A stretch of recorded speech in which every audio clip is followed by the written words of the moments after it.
बहुत दूर ऊंचे पहाड़ों और घने पेड़ों से घिरे एक सुंदर जंगल में शेरनी वैदेही रहती थी। पूरे जंगल में वही जंगल की रानी कहलाती थी। वह केवल ताकत की वजह से रानी नहीं बनी थी, बल्कि उसकी समझदारी, दया और न्याय के कारण सभी जानवर उसे दिल से मानते थे। वैदेही के चार खास साथी थे। अमित जंगल का सबसे तेज और जादुई घोड़ा था। बलराम विशालकाय लेकिन बेहद दयालु हाथी। चपल तेज दौड़ने वाला हिरण। गोलू नटखट लेकिन बहुत होशियार बंदर।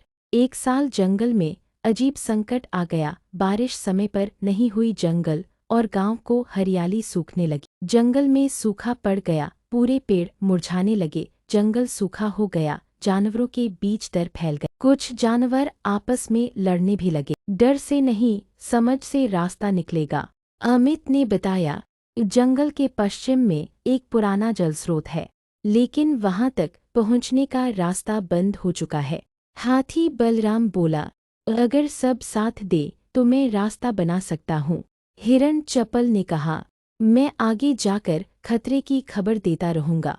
बंदर गोलू हंसते हुए बोला, और मैं सबका मनोबल ऊंचा रखूंगा।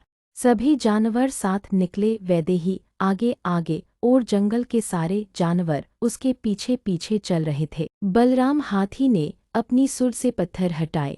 गोलू बंदर ने पेड़ों पर चढ़कर दूर दूर तक नजर घुमाई और अपना रास्ता दिखाया। कई दिनों की मेहनत के बाद वे जलस्रोत तक पहुंचे। वहां साफ पानी देखकर सबकी आंखों में खुशी के आंसू आ गए। जंगल में फिर से हरियाली लौटने लगी।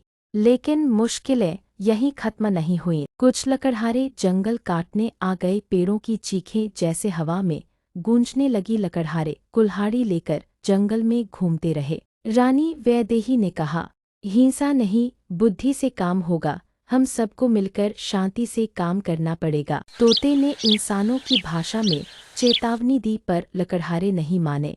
बंदरों ने औजार छिपा दिए और बाघों की दहाड़ से जंगल गूंज उठा। लकड़हारे डर के कांपने लगे और अपने सारे औजार उठाकर जंगल से भागने लगे। जंगल फिर से सुरक्षित हो गया। सभी जानवरों ने रानी और उसके साथियों का सम्मान किया। रानी वैदेही बोले, जंगल हम सबका घर है, इसे बचाना हम सबकी जिम्मेदारी है। जब साथ और विश्वास हो तो कोई भी संकट बड़ा नहीं होता।